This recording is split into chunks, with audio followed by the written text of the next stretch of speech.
네, 여러분 안녕하십니까. YTN 시청자를 위한 옴부즈만 프로그램 시청자의 눈입니다. 먼저 뉴스 진단 시간입니다. 이번 주엔 세수 결손 관련 보도를 모니터했습니다. 강혜원 시청자평가원과 경제부 류한웅 기자 함께하겠습니다. 안녕하세요.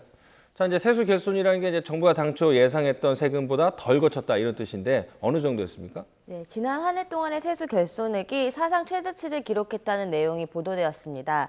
뉴스 내용을 살펴보면 지난해 정부가 세금과 정부 보유주식 매각 등을 통해서 298조 7천억 원을 거두어들였지만 당초 계획보다 11조 원이 부족해 세수 결손이 이어졌다는 내용이 전해졌는데요. 지난 2012년부터 3년째에 걸쳐 정부의 세입이 예상에 미치지 못했다는 점이 알려지면서 그 원인에 대한 분석이 함께 이루어졌습니다. 경기 침체와 기업 실적 악화로 법인세가 3조 3천억 원 모자라게 거두어졌고 관세나 부가가치세도 당초 예상을 밑돌았다는 건데요. 한편 근로소득세의 경우 전년보다 3조 4천억 원이 늘어나면서 당초 예산 대비 5천억 원 이상, 최근 몇 년간의 평균 증가액과 비교해보아도 1조 이상 웃도는 증가치를 보여주어 조세 형평성을 둘러싼 논란이 생겨나는 상황입니다. 법인세의 경우 경기 침체의 여파도 있었지만 지난 정부의 세율 조정의 영향을 받아 감소한 것이라는 주장이 제기되고 있고 기존의 과세 형평이 비교적 잘 이루어지고 있는 근로소득세에 대해서만 증세가 이루어진 것에 대해서 세목 간의 형평성이 무너지고 있다는 비판도 나오고 있는데요. 특히 지난해 세수 부족분의 경우 98년 외환위기 당시보다 큰 사상 최대치라는 점이 우려를 사고 있습니다. 이와 관련해서 세수 부족이 우리 경제에 어떤 결과를 가져올 수 있는지 설명 부탁드립니다. 예, 당초 예상치보다 세금이 덜 거치게 되면 여러 문제점이 발생할 것 같은데요. 어떤 것들이 있을까요? 네, 가정에서 그 가계부를 쓰듯이 우리나라 정부도 가계부를 쓰고 있습니다. 기획재정부가 지난 10일 우리나라 가계부를 공식적으로 마감을 했습니다. 결과는 앞서 설명하신 대로인데요. 조금 더 구체적으로 보면 정부가 벌어들이는 돈은 세금뿐만 아니라 정부 보유 주식 매각 같은 세외 수입도 있습니다. 지난해 국세 수입은 199조 3천억 원이었고 기업은행 주식 매각, 국유재산 운용 등을 통해서 93조 2천억 원을 벌어들였습니다. 합치면 298조 7천억 원입니다. 그런데 2014년 초에 세웠던 예산보다 이 수입이 11조 원 부족해서 문제가 생긴 겁니다. 가계 국가 모두 수입이 예상보다 적으면 지출을 줄일 수밖에 없습니다. 세수가 부족하니까 당연히 정부는 당초 계획했던 사업들을 온전히 실행에 옮길 수가 없게 됐습니다. 당장 국민에게 직접적인 영향을 미치는 복지나 국방 분야 지출을 줄이지는 않아도 정부가 돈을 풀어서 경기를 띄우는 경기 부양책은 덜컥거릴 수밖에 없습니다. 정부, 기업, 개인이 국가 경제의 3대 주체인데 정부가 돈이 없어 허덕이면 경제는 가라앉게 돼 있습니다. 더구나 최근에는 기업들 장사가 안 돼서 수출이 신통치 않고 개인들도 소득이 좀처럼 오르지 않아 지갑을 닫고 있는 실정입니다. 결국 돈 쓸 건 정부밖에 없는데 정부마저 쓸 돈이 부족해졌으니까 큰 문제인 겁니다.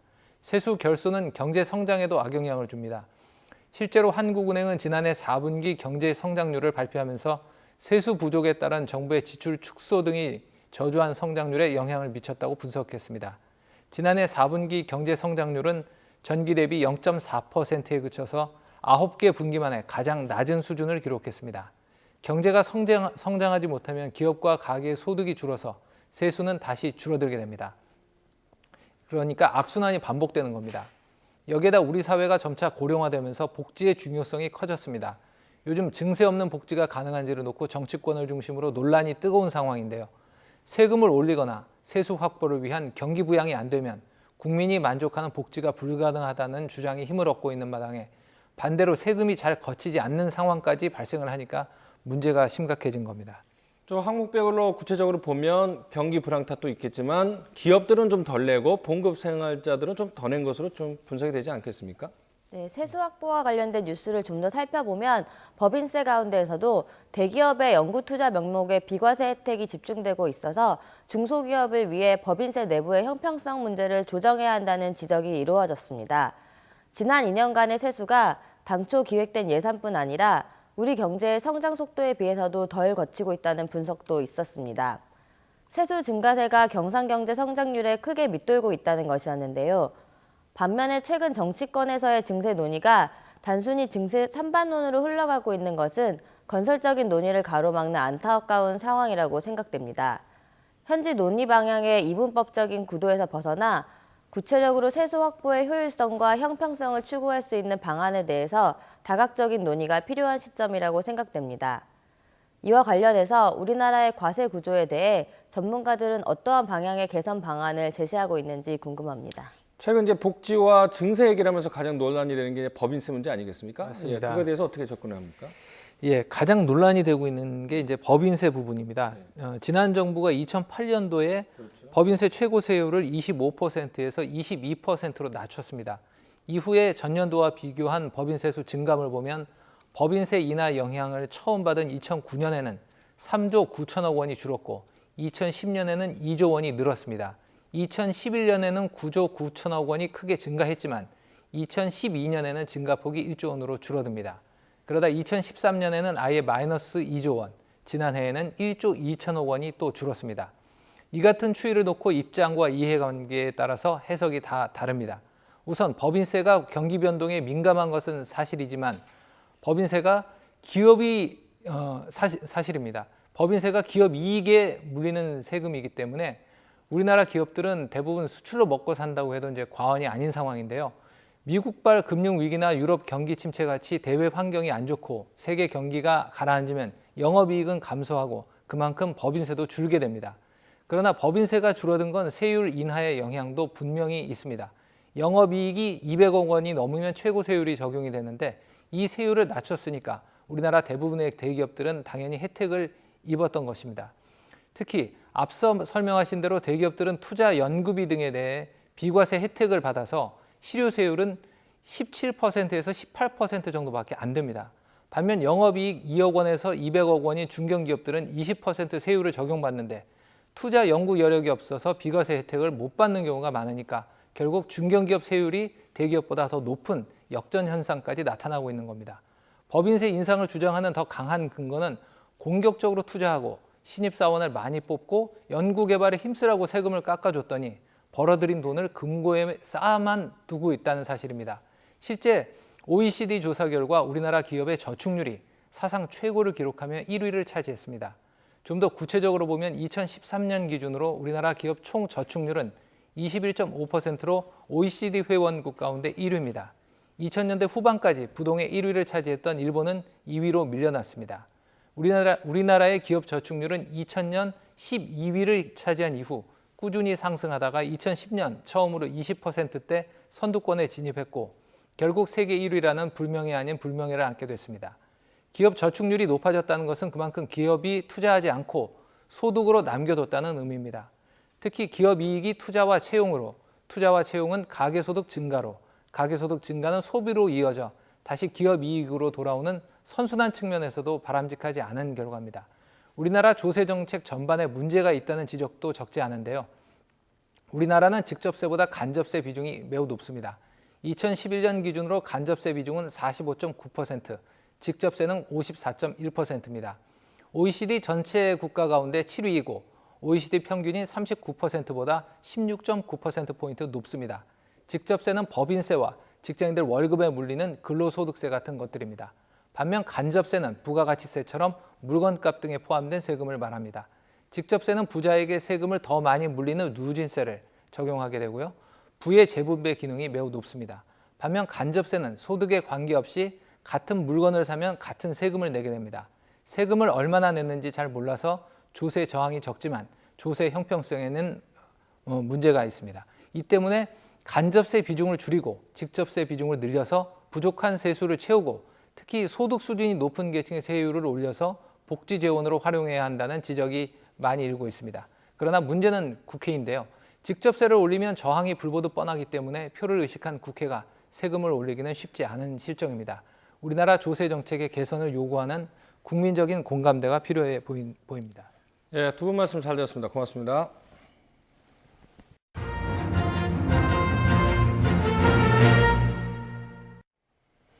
이번엔 시청자들께서 직접 만든 프로그램을 소개하는 시간입니다. 농림축산식품부에서 유실동물 방지 및 반환을 위해 동물등록제 UCC 공모전을 열었는데 여기서 장려상을 받은 작품 함께 보겠습니다.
지상파 DMB 채널인 YTN DMB 프로그램을 평가하는 내가 본 YTN 순서입니다. 이번 주엔 사과나무에 대한 원영아 평가원의 의견을 들어보겠습니다. 시청자 여러분 안녕하세요. YTN 시청자평가원 원영아입니다. 저는 지난주 지독한 감기에 걸려 고생을 했는데요. 날씨가 많이 춥지도 않았고 거의 대부분을 실내에서 보냈는데 왜 감기에 걸렸을까 하는 생각을 했습니다. 보통 사람들은 추위 때문에 감기에 걸린다고 생각을 많이 하는데요.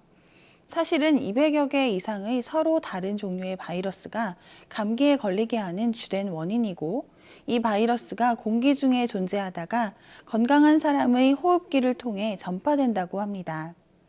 눈에 보이지도 않는 바이러스가 감기를 유발한다니 참 흥미로운 부분인데요. 이번 사과나무에서는 이 바이러스에 대한 소개와 상세한 설명이 이루어졌습니다. 바이러스와 백신을 연구하고 있다는 한국생명공학연구원의 송대섭 박사를 강연자로 초청해 사람이 동물을 감염시킨다는 부제로 이루어진 이번 방송을 살펴보도록 하겠습니다.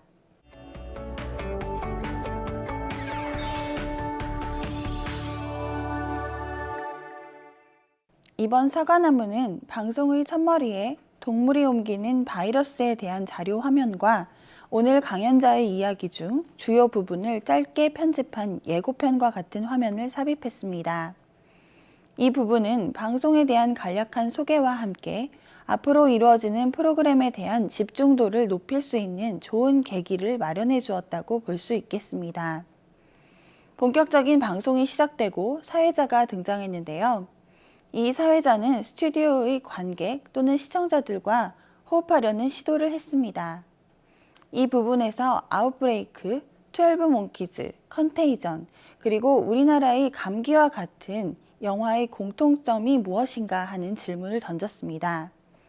이 문제의 답이 바로 바이러스였는데요. 이번 방송의 키워드로 바이러스가 다루어졌기 때문에 이 도입 부분에 이러한 질문이 삽입된 것은 매우 적절했다는 생각이 듭니다. 스튜디오로 강연자를 등장시켜 사회자와 강연자의 짧은 대화가 이루어졌습니다. 이 부분에서 강연자가 바이러스와 백신에 관한 연구를 진행하고 있다는 정보를 얻을 수 있었고, 서아프리카에서 시작해 전 세계로 퍼져나가 전 세계를 공포에 빠뜨리게 한 에볼라 바이러스에 관한 이야기로 이어졌습니다. 에볼라 바이러스는 최근에 큰 이슈였기 때문에 이 언급이 매우 적절했습니다. 또한 시청자들이 많이 들어봤음직한 구제역, 조류 독감과 같은 동물에서 퍼진 바이러스와 백신에 관한 이야기가 이루어졌는데요. 다소 어렵고 장황한 강연자의 설명을 제2의 에볼라 바이러스를 방지하기 위한 강연이군요 라고 정확하게 정리한 사회자의 발언은 앞선 내용을 요약함과 동시에 앞으로 이어지게 될 주 강연의 내용을 예측할 수 있게 만들어 주었습니다. 주 강연 전의 강연자의 평소 연구 모습을 담은 화면과 간략한 프로필 자막은 강연자에 대한 시청자의 이해를 도울 뿐만 아니라 기본적인 정보를 전달함으로써 강연자에 대한 친숙함과 신뢰감을 가질 수 있게 한 부분이었습니다. 이러한 교육 프로그램은 양질의 정보를 말로 전달함과 동시에 자막으로 전달하는 경향이 큽니다. 이러한 이유 때문에 시청자들은 펜을 들고 메모를 하면서 프로그램을 시청하는 것이 바람직한데요. 사과나무는 강연을 시작하기 전에 강연 팁이라는 꽉 찬 화면으로 이어질 강연의 내용을 예고해 주었고, 중간중간에도 적절한 자막, 강조, 부연 설명 등을 통해 본래의 목적에 매우 충실한 모습을 보여주었습니다. 자막을 보여주는 시간 또한 길게 적용해 주어 시청자들이 메모하고 이해할 수 있는 충분한 시간을 활용할 수 있도록 해주었습니다. 바이러스와 함께 백신에 관한 설명 부분에서는 시초의 연구 환경에 관한 설명, 더 나아가 경제성의 논리 또한 매우 중요하다는 설명이 이어졌습니다. 실제 적용된 백신과 각종 바이러스를 방지하기 위해 개발 중인 백신, 그리고 백신의 개발과 적용이 매우 중요하다는 강조가 이루어졌습니다. 이 부분에서 가장 주목할 만한 부분은 바이러스에 감염된 동물을 도살 또는 살처분해야 하는 상황이 경제적, 심리적으로 큰 타격을 주는데 획기적인 백신의 개발과 적절한 적용이 이러한 상황이 야기되지 않도록 하기 때문에 매우 중요하다는 강조가 이루어진 부분입니다. 이것은 경제적, 심리적 타격을 직접 받는 농민의 입장을 대변하는 부분이어서 시청자들이 공감을 살 수 있었을 것이라고 생각합니다. 이번 사과나무 방송은 바이러스와 백신을 주제로 이루어졌는데요. 공포의 대상인 바이러스에 대해 제대로 된 지식을 전달할 수 있었을 뿐이 아니라 백신의 중요성까지 적절하게 강조했다는 생각이 듭니다. 사과나무는 올바른 정보를 전달하고 이를 통해 시청자들을 교육하는 목적을 갖는 프로그램인데요. 이번 방송을 통해 시청자들은 올바른 정보와 교육적 효과를 얻을 수 있었을 것이라고 생각합니다. 앞으로도 사과나무가 좋은 과학적 지식을 전달할 수 있는 프로그램으로 지속될 수 있을 것이라는 생각이 듭니다.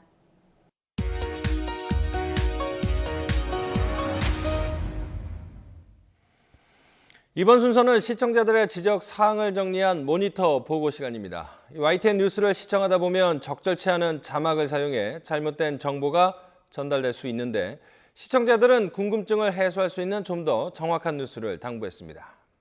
지난 6일 YTN에서는 호남 KTX 서대전 경유 않고 광주 직행이라는 기사를 내보냈습니다. 이 직행이라는 의미가 도중에 다른 곳에 머무르거나 들르지 아니하고 바로감 이런 뜻인데요. 이 자막만 보면 용산에서 정차역 없이 바로 광주나 여수로 직행하는 것으로 오인됐습니다. 이 단지 서대전에만 정차하지 않을 뿐 오송역이나 익산역 등에는 정차를 하는데 YTN 보도만 보면 시청자들이 잘못 이해할 수 있었습니다. 같은 날 뉴스 출발 2부와 3부의 헤드라인에 미국 아베 역사 수정 압력의 경악, 집단 성명이라는 표기가 있었습니다. 보도를 보면 미국 역사학자 19명 아베 비난 성명 발표로 나오는데 헤드라인 자막만 보면 미국 정부로 오인될 우려가 있어 좀 더 세심한 자막 처리가 필요해 보였다는 지적이었습니다. 지난 9일 한파의 눈까지 빙판 퇴근길 조심이라는 기사의 배꼽 자막에 빙판 퇴근길 조심이라고 표현했습니다. 저녁 9시가 넘어선 시점에서 퇴근길을 염려하는 표현은 다소 어색한 측면이 있으므로 퇴근길보다는 내일 출근길과 관련한 표현을 쓰는 게 나을 것으로 보인다는 시청자 지적이 있었습니다. 또 11일엔 유커 경복궁에서 듣는 한국 역사는 비하 왜곡 판처라는 앵커 리포트에서 중국 관광객 가이드가 전달하는 내용의 역사가 왜곡된 것이 많다는 소식을 전달하며 유커라는 자막이 나갔습니다. 그동안 중국인 관광객과 관련해서 주로 요우커라는 표현을 사용했다는 점을 고려할 때 유커가 요우커와 같은 표현이라는 점이나 이것이 중국인 관광객을 의미한다는 점 등을 간단하게 언급했다면 시청자들의 이해에 도움이 됐을 것이라는 지적입니다. 지난주에도 자막에 표기 오류가 여전했는데 좀 더 세심한 주의와 친절한 뉴스가 요구된다는 시청자 지적이 있었습니다.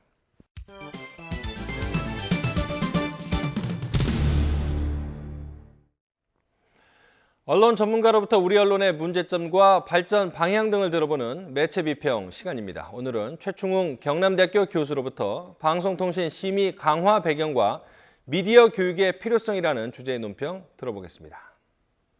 방송통신심의위원회는 지난달 22일부터 한 달간 보도 프로그램 대상으로 여론조사 결과 보도에 대한 중점 심의를 실시하고 있습니다. 이어서 이달부터 시청자 권익 보호를 위한 중점 심의 시행을 발표했습니다. 중점 심의는 다 매체 다 채널 방송 특성에 맞게 효율적이고 체계적인 방송 심의를 위해 각 장르 분야별로 중점 심의 방식으로 강화한다는 것입니다. 이렇게 방송통신 심의를 강화한 배경은 방송 산업의 영향력이 점차 커지면서 시청률 경쟁으로 인해 자극적이고 유해한 방송 내용물이 증가하고 있기 때문입니다. 이를 해소하기 위해 각 방송사 자율 심의를 지원하고 심의 체계를 중점 심의 방식으로 추진한다는 것입니다. 우리 국민들의 텔레비전 시청은 하루 평균 3시간 14분, 주말은 3시간 57분으로 타 매체 이용에 비해 압도적으로 높아 그 영향력이 매우 큽니다. 특히 감수성이 예민하고 모방 심리가 민감한 어린이 청소년들에게 미치는 영향력이 높습니다. 자기가 좋아하는 연예인들의 언행을 그대로 모방하게 됩니다. 청소년 경우 TV 드라마에서 흡연이나 음주 장면을 시청하게 되면 20대 경우는 절반은 실제로 음주를 하는 것으로 조사됐습니다. 초등학생 경우 17%, 중학생의 32%가 이미 담배를 피운 경험이 있는 것으로 조사됐습니다. 중고등생들이 학교에서 평균 75초에 한 번씩 욕설 하는 것으로 조사됐습니다. 청소년들이 욕설을 모방하는 것은 TV 드라마, 영화, 인터넷, 온라인 게임의 영향으로 파악되고 있습니다. 청소년들이 인터넷 게임에 중독되면 폭력적인 사고와 의사표현에 악영향을 준다는 연구 결과도 있습니다. 이번에 시행되는 방송통신심의위원회의 중점심의는 다양한 주제로 연중 지속적으로 실시할 계획입니다.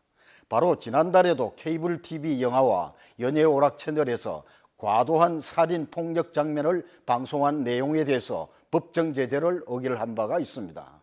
지난해 인터넷을 통해 유통된 불법 유해 정보 노출이 역대 최고 수치인 13만 건을 넘었습니다. 전년 대비 27%나 증가한 매우 위험한 수위입니다.